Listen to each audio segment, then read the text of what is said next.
रामकृष्ण हरी माऊली. परत एकदा तुमचं संतांचे पाईक या चॅनलमध्ये हार्दिक हार्दिक स्वागत. आणि आपण आज बघणार आहोत जगद्गुरु संत तुकोबारायांच्या गाथ्यातील एक अतिशय गोड अभंग. ज्या अभंगामध्ये तुकोबारा आपल्याला मानवी शरीराचं आणि त्या शरीरावरती मनुष्याच्या असणारं प्रेम, त्यांचं जे नातं आहे याचं सत्य स्वरूप आपल्याला समजावून सांगतायत. तुकोबाराय म्हणताय की हे शरीर कुचकं आहे, तुटकं आहे, एक दिवस जाणार आहे, तरीही त्या मनुष्याचं जे प्रेम आहे ते प्रेम त्या शरीरावरती आहे आणि शरीर एक दिवस निघून जाणार आहे, ते कायमचं नाहीये. असंच सत्य स्वरूप या अभंगामधून आपल्याला तुकोबाराय सांगतायत. आणि त्या अभंगाचं नाव आहे पोटी जन्मती रोग तरी का म्हणावे आप्तवर्ग. बघा, पहिले आपण अभंग बघूया आणि त्यानंतर बघूया या अभंगाचा भावार्थ. तुकोबाराय म्हणताय पोटी जन्मती रोग तरी का म्हणावे आप्तवर्ग, राणी वसती औषधी तरी का म्हणाव्या निपराधी, तैसे शरीराचे नाते तुका म्हणे सर्व आपते. बघा किती गोड वर्णन तुकोबारायांनी केलेलं आहे. तुकोबाराय म्हणताय पोटी जन्मती रोग तरी का म्हणावे आप्तवर्ग. तुकोबाराय म्हणताय की बाबांनो, या शरीरावरती आणि लौकिक नात्यावरती तुकोबाराय इथे कठोर शब्दामध्ये प्रहार करताय. ते म्हणताय आपण ज्या देहाला मानतोय त्याला सजवण्यासाठी त्याचे वेगवेगळ्या प्रकारे लाड पुरवतोय, आयुष्यभर त्याच्यासाठीच कष्ट घेतोय, पण ते शरीर आपतंय मायबाप, ते आपल्याला जवळचं वाटतंय, पण या शरीराच्या आतल्या भागात रोग आणि व्याधी जन्माला येतात. म्हणजे बघा, प्रत्येक गोष्ट ही शरीरामधून उत्पन्न होते आणि शरीरामधून उत्पन्न झाल्यामुळे मनुष्याला वेगवेगळ्या प्रकारचे रोग होत आहेत.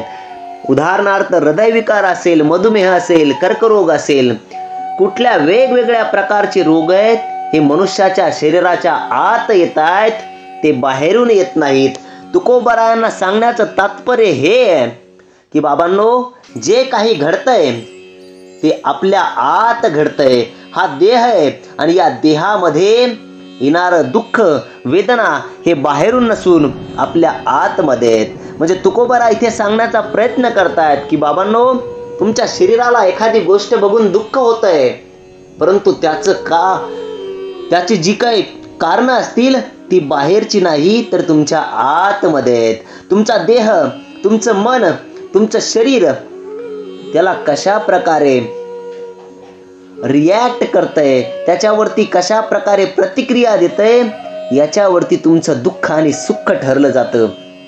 बघा, तुकोबाराय म्हणतायत की ज्या गोष्टी आपल्याला सर्वात जवळच्या वाटतायत त्याच गोष्टींमुळे आपल्याला अतिशय दुःख होतं. म्हणजे एखादा मित्र खूप जवळचा असावा आणि त्याच मित्राने त्या व्यक्तीला कुठेतरी त्याचा विश्वासघात करावा, कुठेतरी त्या व्यक्तीला धोका द्यावा. बघा, एखाद्या लांबच्या व्यक्तीमुळे होणाऱ्या दुःखापेक्षा त्या जवळच्या व्यक्तीने दिलेल्या जे पण दुःख आहे ते खूप मोठं आहे आणि ते न विसरण्यासारखं आहे.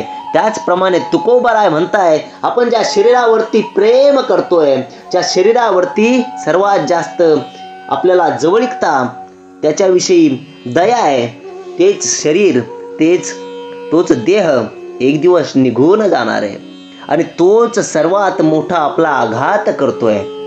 तुकोबाराय इथे म्हणतायत तुमचे दुःख बाहेरून येत नाही तर तुमच्या आतून निर्माण होते. आता तुम्हाला प्रश्न पडला असेल, तुकोबाराय आतून म्हणजे कुठून म्हणतायत? तर तुकोबारायांना इथे मोहातून म्हणायचंय. बघा, ज्या व्यक्तीच्या अंतःकरणामध्ये मोह उत्पन्न होतो तो व्यक्ती वाईट कामाला लागतो, तो व्यक्ती वेगवेगळ्या गोष्टींचा विचार करायला लागतो आणि विचारातून त्याची कार्यपद्धती बदलली जाते. तो त्या कार्याच्या पाठीमागे धावतो आणि त्याच्या हातून चांगले वाईट कर्म घडत असतात. म्हणून सर्वात पहिले महत्वाचं आहे की आपलं मन, आपली बुद्धी कशा प्रकारे विचार करते. ज्या व्यक्तीच्या मनामध्ये मोह आहे तो व्यक्ती कधीही धोका देऊ शकतो, असे या ठिकाणी तुकोबाराय आपल्याला सांगतायत. म्हणजे बघा, प्रसंग सांगायचा झाला तर एखाद्या राजाने खूप मोठ्या लढाईवरती जावं आणि तिथे त्याचा स्वामिनिष्ठ सैनिक जो असेल त्या सैनिकाने मोहापायी त्या राजालाच धोका देऊन राजाची जी काही युद्धाची रणनीती असेल ती रणनीती शत्रूच्या समोर मांडावी आणि राजाची त्या युद्धामध्ये हार व्हावी, पराजय व्हावा. त्याचप्रमाणे तुकोबाराय म्हणताय, ज्या व्यक्तीच्या अंतकरणामध्ये मोह आहे तो व्यक्ती, त्या व्यक्तीला त्या मोहामधूनच दुःख निर्माण होत असतंय आणि त्याचं मूळ कारण जे काही आहे ते आपल्या आतून, आपल्या मोहातून निर्माण होतं असं या ठिकाणी तुकोबाराय म्हणताय. परंतु त्या मोहाच्या ज्या सीमा आहेत त्या क्षणभंगूर आहेत, ते एक दिवस संपणार आहेत.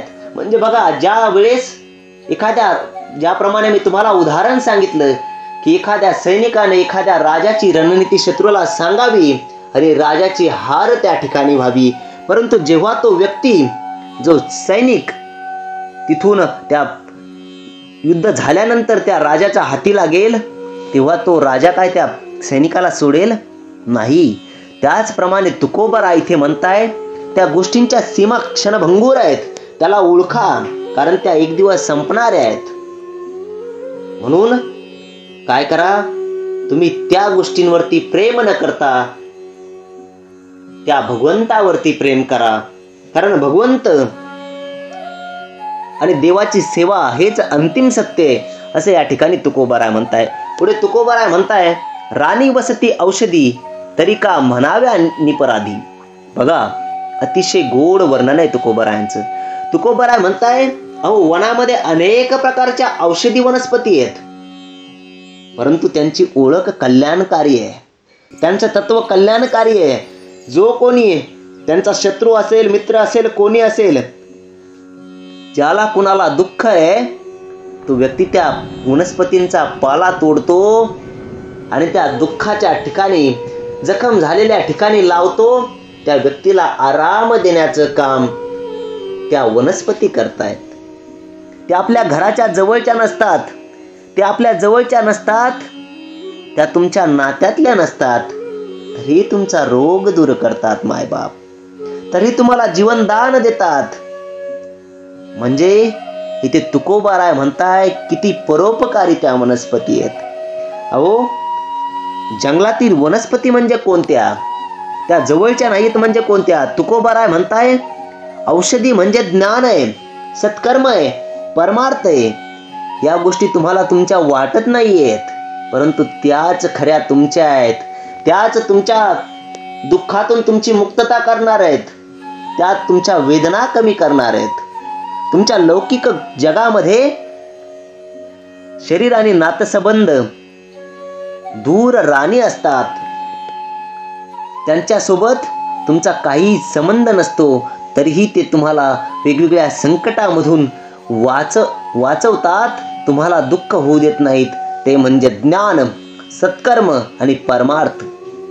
बघा, ज्या व्यक्तीकडे ज्ञान आहे, ज्या व्यक्तीकडे सत्कर्म करण्याची क्षमता आहे, इच्छा आहे, आणि ज्याच्या अंगी भगवंताची भक्ती आहे, लीनता आहे, त्या व्यक्तीचं जीवन सुखमय असतं. आणि त्या सुखमय जीवनामध्ये जो महत्वाचा रोल आहे तो या 3 गोष्टींचा असतो. त्यामुळे तुकोबाराय म्हणताय, मनुष्य जीवनाचं जर खरं कल्याण करून घ्यायचं असेल तर तुम्ही या सुखाच्या वस्तूंमध्ये नसून आत्मिक शांततेच्या मागे लागा. ती शांती मिळवण्यासाठी तुम्हाला देह मोह सोडून भगवंताच्या चरणी तुमचं मन रुजवावं लागेल. भगवंताच्या सेवेमध्ये तुम्हाला रममान व्हावं लागेल, लीन व्हावं लागेल. आणि ते तत्व जर तुमच्याजवळ नसेल तर तुमचं हित कोणीच करू शकत नाही असे या ठिकाणी तुकोबाराय म्हणताय. पुढे तुकोबाराय म्हणताय, तैसे शरीराचे नाते तुका म्हणे सर्व आपते. बघा, इथे तुकोबाराय म्हणताय की शरीर आणि आपलं नातं हे एक विशिष्ट क्षणापर्यंत आहे. हे शरीर जाणार आहे, हे तुटकय, सडकय, फुटकय, नाशिवंत देह जाणार सकळ, आयुष्य खातो काळ सावधान. अहो, हे शरीर उद्या जाणार आहे. ज्याप्रमाणे मनुष्य मरतो आणि त्या मनुष्याला लोक त्या सरणावरती ठेवून जाळून टाकतात आणि नंतर त्याचं काहीच मागे उरत नाही, राख राहते ती सुद्धा पाण्यात टाकतात। इथे तुकोबाराय म्हणताय त्याचप्रमाणे ते शरीर एक दिवस संपणार आहे। मृत्यू निश्चित आहे, मृत्यू ठरलेल्या वेळेलाच आहे, फक्त आपण मृत्यूपर्यंत जातो, मृत्यू आपल्यापर्यंत येत नाही। म्हणजे बघा, सर्व काही गोष्टी पहिल्याच ठरलेल्या आहेत आणि त्याचप्रमाणे आपण चालतो। इथे सांगायचं तात्पर्य मला हे की हे शरीर जाणार आहे, परंतु आपली खरी संपत्ती ती जी आहे ती भगवंताची सेवा आहे, आपलं आचरण आहे, आपले सत्कर्म आहेत। आणि त्यामुळे या शरीरावरती लक्ष न देता, असं नाही की तुम्ही शरीराला जेवणच करू नका, अन्नच खाऊ नका, पण इथे तुकोबाराय म्हणताय की सत्कर्माच्या मागे लागा, चांगलं कार्य करा, ज्ञान ग्रहण करण्याचा प्रयत्न करा आणि भगवंताची भक्ती करा। भगवंताची भक्ती म्हणजे चांगले कर्म। कांदा मुळा भाजी अवघी विठाबाई माझी सांगणाऱ्या त्या सावता बाबाला त्या कांदा मुळा भाजी त्यांच्या मळ्यामध्ये देव दिसला। प्रत्येकाला वेगवेगळ्या गोष्टींमध्ये देव दिसतो, प्रत्येकाची भक्ती ही वेगळी असते, परंतु चांगले कर्म करणं, एकमेकाला मदत करणं आणि एकमेकांच्या भावना वेदना समजून घेणं यातच खरा परमार्थ दडलेला आहे। आणि आपण त्या शरीरावरती प्रेम न करता खऱ्या वास्तविक रूपाला प्रेम केलं पाहिजे, असं या ठिकाणी तुकोबाराय म्हणताय। वास्तविक स्वरूप म्हणजे काय? जे गोष्ट आपल्याला आनंद देईल आणि जो आनंद आपल्या आतून येईल। म्हणजे जेव्हा भगवंताच्या, आजकाल आपण मेडिटेशन करतो आणि म्हणतो की माझं मन प्रसन्न झालं। अहो, फक्त मेडिटेशनने जर मन प्रसन्न होत असेल तर माझ्या भगवंताच्या नावाने जर मी अर्धा तास ध्यानासाठी बसलो तर माझं मन किती पवित्र होईल, किती प्रसन्न होईल। आणि त्याचमुळे तुकोबाराय म्हणताय की त्या वास्तविक सुखाच्या मागे लागा। पुढे तुकोबाराय म्हणताय की मनुष्याची फसगत कधी होते की आयुष्य एका अशा घरावरती आपण खर्च करतो की जिथे आपल्याला धोक्याशिवाय दुसरं काहीच मिळत नाही। म्हणजे या शरीरावरती प्रेम करण्यामध्ये, या मोहामध्ये गुंतून पडण्यामध्ये आपण आपलं आयुष्य खर्च करतो। परंतु तुकोबाराय म्हणताय, अहो खरं जे आयुष्य आहे, जे तुम्ही खर्च करायला पाहिजे ते कल्याणकारी गोष्टींवरती। म्हणजे तुम्ही प्रामाणिक राहा, एक लोकांवरती प्रेम करा, भगवंताची भक्ती करा आणि अंगी नम्रता ठेवा। हा आळस जीवनातून काढून टाका, ही मोहाची भूक फेकून द्या आणि ज्या पद्धतीने ते वनस्पती आपल्याला जीवदान देतात त्याचप्रमाणे आपण भगवंताची सेवा करा आणि त्या भगवंताच्या सेवेचा रस ग्रहण करून आपलं जीवन आनंदमय पद्धतीने जगा। आणि तेच औषध, भगवंताच्या सेवेचं औषध तुम्हाला जीवनदान दिल्याशिवाय राहणार नाही, असं तुकोबाराय म्हणताय। बघा, जशा पद्धतीने मला या अभंगाचा अर्थ सांगता येईल, मांडता येईल, त्या पद्धतीने मी अभंगाचा अर्थ मांडलाय। जर बोलताना एखादा शब्द चुकला असेल तर मला क्षमा करा। जर माझे व्हिडिओ आवडले तर लाईक करा, शेअर करा, सबस्क्राईब करा। जाताना तुम्हा सर्व श्रोत्यांच्या चरणी साष्टांग दंडवत करतो, माझ्या तुकोबारायांच्या चरणी नतमस्तक होतो आणि थांबतो। रामकृष्ण हरी माऊली।